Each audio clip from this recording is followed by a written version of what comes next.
Welcome back. So, I'm delighted that you're all joining us for our adventure, which is an escape from 2020 and into 2023. Now, yesterday we spoke about socialization, and I know this is a hot topic for a lot of you. This tends to be where we really feel that pinch that 2020 caught us in, where we were no longer able to enjoy the social outlets we once had.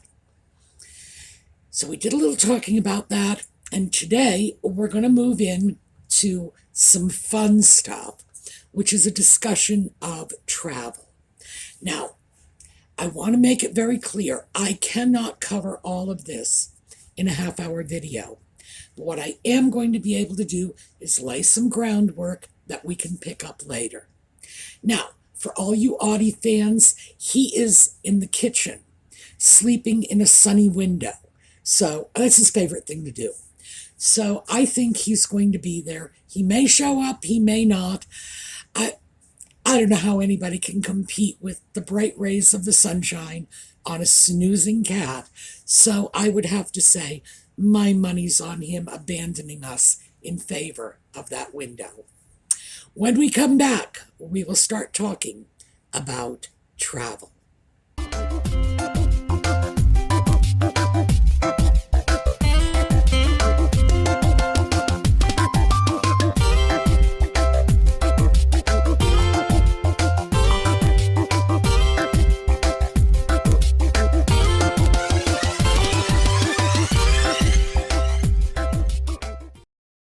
Okay, first of all, when I said that I could do this and it would take a lot longer than half an hour, I wasn't kidding, because I have. I started advising seniors on how to travel safely and independently more than 50 years ago. And I know that sounds bizarre because you know how old I am.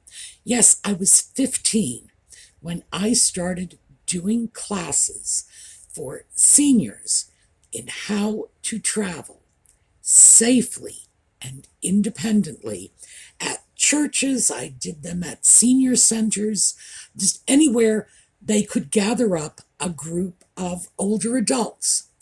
And the reason I did this, of course, was because this is the late 60s we're talking. Older people were traveling more, but not necessarily doing it safely. People were being robbed when they were traveling. People were having a hard time negotiating strange cities that were not disability friendly and not senior friendly.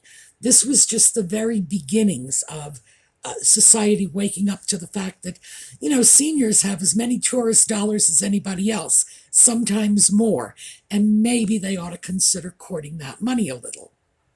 So I have actually been putting this together for 50 years, and things have changed in some ways, but much of it has remained the same.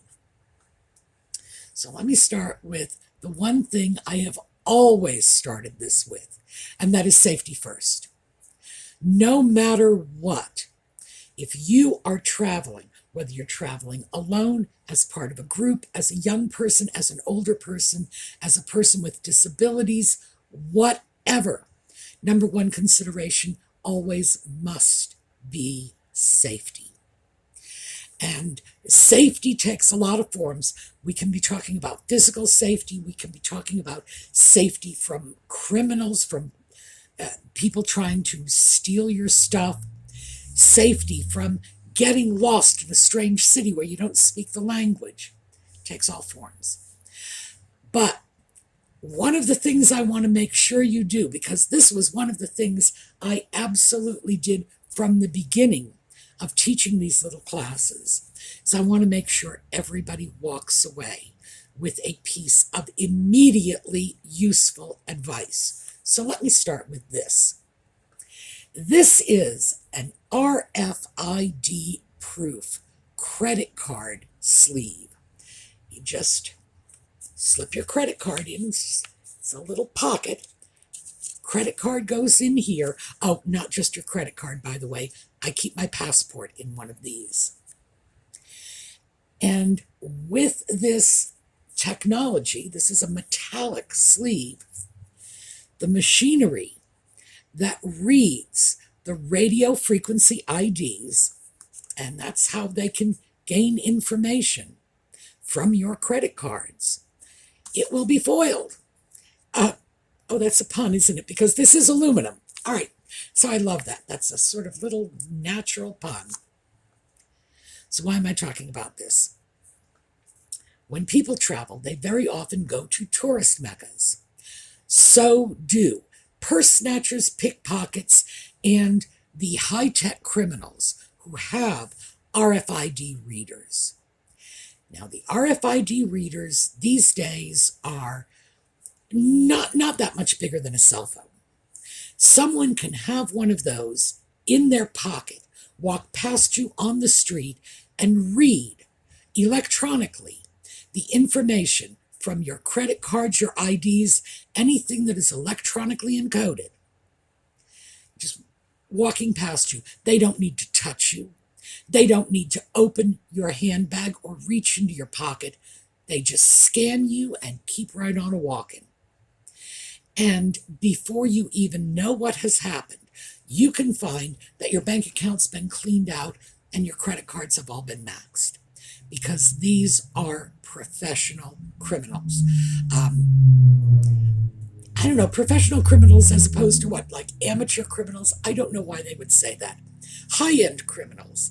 These are people who know what they are doing. They are usually not operating alone. They are usually operating in large groups, but they are non-violent criminals. So in general, you don't have to worry about them whacking you in the head, but they can do an awful lot of damage to you.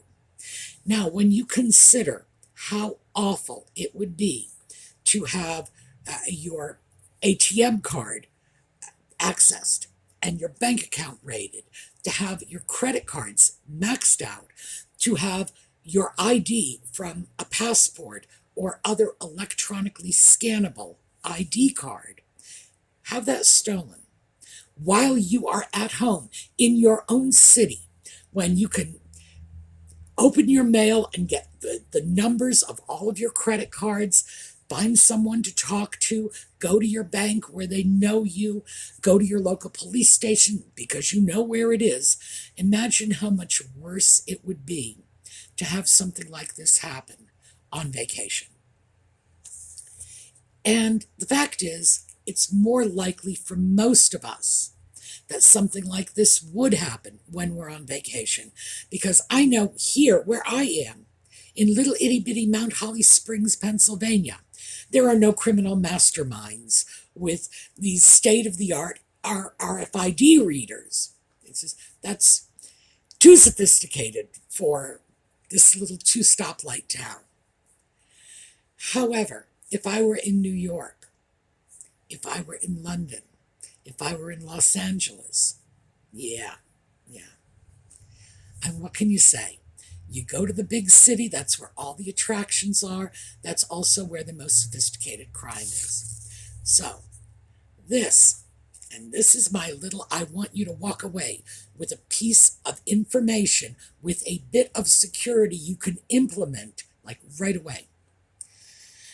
This I got, I believe, from Amazon in a set of 10 for $5. Very, very inexpensive. If you're thinking about traveling, pause the video, go online. You don't have to go to Amazon. I don't like them, so I'm not about to give them a free plug, but it just happens to be where I got these. Go online, type in RFID proof credit card sleeve. Now remember, radio frequency ID, and you'll come up with a dozen or more places where you can get this product. Now this is old. I got mine probably 10 years ago. So it's dull and generic and silvery, and that's all there is to it. They can come in colors and patterns, and you can probably get Captain America on them. So check it out. Be sure to get them and then use them, because this technology was not developed by the criminal classes. It was developed for the marketing purposes. The stores in large shopping centers, malls, and some of the fancier downtown shopping enclaves in big cities, they were the people who wanted this, so they could end up scanning you as you walked past their store. They can check your credit balances. They can run your credit worthiness. They can find out how much money you have in the bank. And you're probably thinking, well, what difference does that make? Well, if you're walking in front of Tiffany's in New York or Harrods in London, knowing that you might have $200,000 or $300,000 in the bank, is probably going to encourage them to do a little heavy-duty marketing in your direction. And that's what this was designed for. Now, obviously, the criminals, as always, took hold of the technology very quickly. But yeah. Now, personally, one of the reasons I keep my passport in one of these is because if the criminals have the technology, I'd be willing to bet law enforcement has it too. And even though law enforcement really does need a warrant before they start prowling through my financial affairs, if they have the wherewithal to do it, they're probably going to do it until eventually there's a decision from the Supreme Court telling them they shouldn't. So, as far as I'm concerned, better safe than sorry. It would be bad enough to have a credit card or a debit card hacked, but imagine someone getting your passport. They could hack your whole life. So, that's what I do. 50 cents a piece. No kidding. And imagine the peace of mind you'll get from that. Oh, and for those of you who say, but then I'd have to pull my card out of the little pouch all the time. I find it easier to take a card out of the pouch than out of the credit card slot in my wallet. Just so you know. So, let's deal with that. Oh, we've got company. It's okay. Come on, you can come up. I want you on my shoulder. There. All right. Okay. So, yes, this is impressive. We won out over bright beams of sunshine in the window out in the front. I'm feeling very honored. Right, go ahead. Go ahead. He doesn't want to leave. All right, shoving him away a little. Now that is our very, very quick bit of takeaway for crime safety. Remember, whenever you're protecting yourself from crime, always keep this in your head. You don't have to be the hardest target out there. You just have to be a little harder than the guy next to you. You just have to make it a little easier for a criminal to pass you by and go to someone else. After all, if you're not a police officer, or Batman, crime stopping is not your job. What your job is just to keep yourself from being a victim. That's all. All right. Let's move on to physical safety. If you use a cane at all, I don't mean reliant on a cane. I don't mean, I have to take a cane when I go to the store.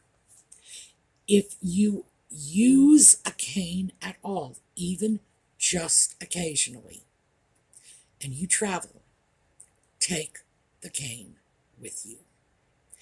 That is something most people think they're not going to need. It says, why do I need my cane? I hardly ever use it. No. When you are in the middle of an airport with a carry-on bag and Lord only knows what else going on around you, that's not the time you want to find that you need a cane that you don't have. Absolutely take your cane. Now, I remember very clearly giving this advice to a group of ladies. In fact, I think it was at the Bethel Synagogue. And 3 months later, I heard from one of the women who had taken that advice to heart on a trip.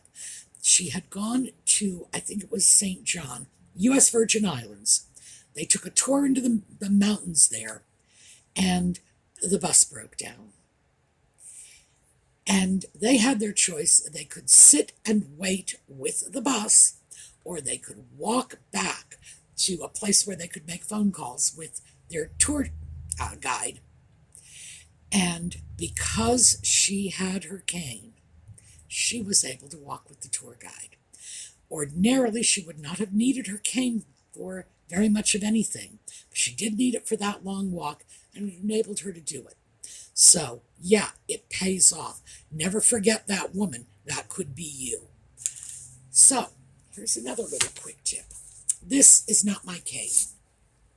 This is my umbrella. Here, let me just show you this. Down here. I picked this up about 3 or 4 months ago, I think. One of the smartest things I've bought in a long time. This one, also came from Amazon. I'm giving Amazon a lot of plugs, and it's a company I really don't like doing business with. But as you can see, I get my safety stuff from them. I picked this up at Amazon for about $45, a little less, I think. It is a great umbrella, and it is a perfect cane substitute. Now, I don't know if I've mentioned this.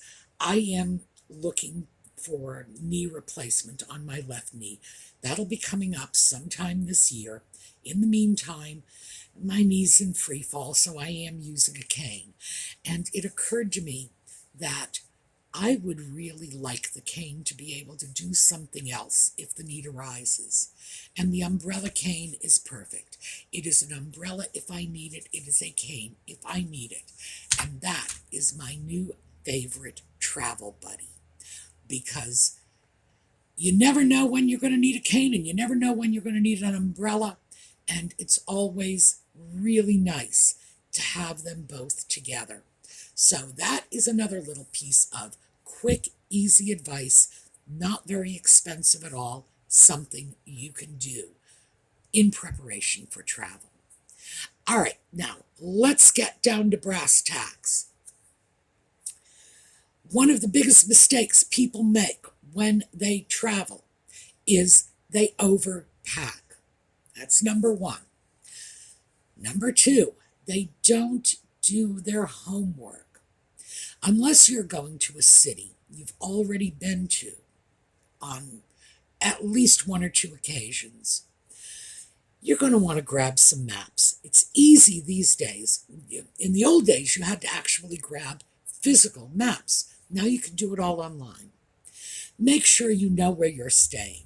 Make sure you know the attractions that you want to see, where they are relative to where you're staying. You want to have at least a rough working map in your head to tell you where you are. Just the same as when you're in your own neighborhood. You know where your house is, you know where the corner store is, you know somebody throws a street name out to you, and you know, oh, that's on the south side of town. You're not going to get that much when you're planning a vacation, but you should have some working template in your head that will prevent you from getting hopelessly lost and just, wandering into the next state. Always try to do as much homework as you can in advance. Not so much, mind you, that you've ruined your trip because you planned out every minute of every day, but enough so that you know 3 or 4 good places to have lunch that are somewhere near your hotel or near the attractions that you want to see. You want to be able to at least have some idea of what the weather is going to be like, what the general conditions are in the city. Is this a city that's easy to walk through? Is this a city with a lot of public transportation? Is this a city where you're going to need to rent a car or take cabs everywhere you go? That's something you must have to work with in your head. And this, again, goes back to your safety and security. The more you know, the safer you are. So let's go back to the first one I said, which was don't overpack. If you are going somewhere for, say, 3 to 5 days, you can probably pack all of the clothes you need in a single carry-on bag. Now, this is a bag that you can take onto an airplane with you. It's a bag that you can drag around. It's got little wheels. You can drag it around behind you. You can take it on a train. You can take it on a bus, however you want to travel. And because it's small, it's going to be lighter than a full-size suitcase. Certainly, you don't want to end up traveling with a massive trunk. Now, keep in mind, we've been talking about traveling, and what I've had in my head is traveling alone as an older person. There's a big difference between traveling alone as an 18-year-old and traveling alone as a person in your 60s. There really is. By the way, the advantage falls to us because we're old enough to know what to watch out for. 18-year-olds, my goodness, they make stupid mistakes just because they don't have the life experience to prevent them from making stupid mistakes. We are older, hopefully we are wiser. So let's just take a quick look at packing. And I think we're probably not going to be able to get much further today than just packing. Depending on how long you're going to be gone for, as I say, you can carry all of the clothing you need in one carry-on bag. I have a backpack. I have pictures of everything I buy, so I'll dig in my files and show you the pictures of the backpack. I can put about 5 days worth of clothes in that backpack, in addition to my laptop. Because, you know what I always say, don't disconnect me from the internet or I will just shrivel up and die. So I gotta have that computer. About 5 days worth of clothes. The way I do it is mix and match. I can take 2 or 3 pair of slacks or leggings or whatever, jeans. If you're a skirt person, 2 or 3 skirts. And I could grab half a dozen shirts, roll them up, stick them in there, and everything else is just socks and underwear. Ordinarily, when I am planning to be gone somewhere for only a few days, I go with 1 pair of shoes. I bring walking shoes. That's what I like to do. If I can manage to throw in something else, maybe I will. But it's better to underpack than overpack, always. Now, in the colder weather, I cannot pack 5 days worth of clothing in that backpack. Probably about 3 days in the colder weather. And I could do a little more if I was not planning to change jackets or things like that. If I wasn't planning to bring a few sweaters. Sweaters take up space. This is something we can talk about very specifically if what you are interested in is how to pack for short trips, long trips. We can do that absolutely. So what's the big deal about that carry-on bag? You don't want to check your luggage if you can avoid it.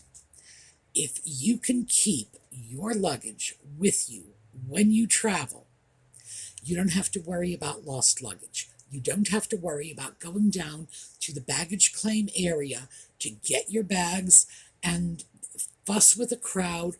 You don't have to worry about baggage handlers abusing your luggage. You have everything you need with you. And that can be very, very important. And if you don't believe me, ask anyone who has ever lost their luggage and found themselves at a hotel 2,000 miles from home without even a toothbrush. Just sitting back thinking, oh, I have to go out and buy a whole bunch of new clothes because your bags are not going to get back to you for at least 48 hours. So you're stuck. If you can keep your possessions with you, so much the better. Now, that depends on being able to carry them. That's why I use a backpack, because it's very easy to carry the clothing in a backpack. Also, I should say this too. If I go on a longer trip, if I'm going to be somewhere for even longer, I take a duffel bag. And that's something with a shoulder strap that I can carry, that I can stow on the plane, and I'm fine with it. Although I do want to say I prefer to travel by train. That is my preference. I would so much rather go by train than plane. And, as long as you're staying within your own country, or if you're in Europe, you could actually take a train to other people's countries. Isn't that great? You can do that here too. They have trains going to Montreal and, well, not just Montreal. Okay, I'm sorry, I'm giving this away.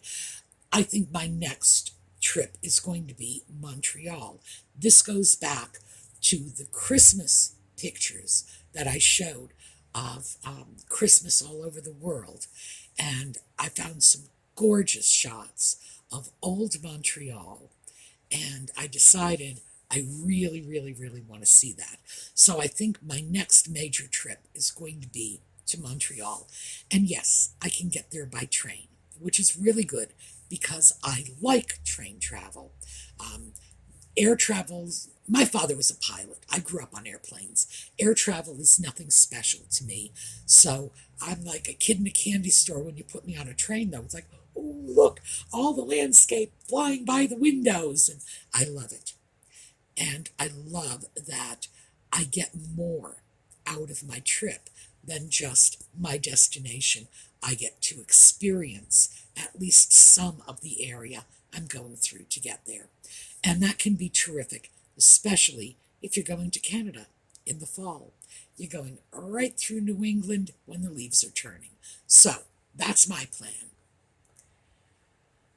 The most important things to remember when you are traveling, and I'm going to have to tighten this up a little, give you this quickly because we'll come back to this, but I do want to give you some fundamental guidelines. If you're traveling alone, you need to be mindful of your safety.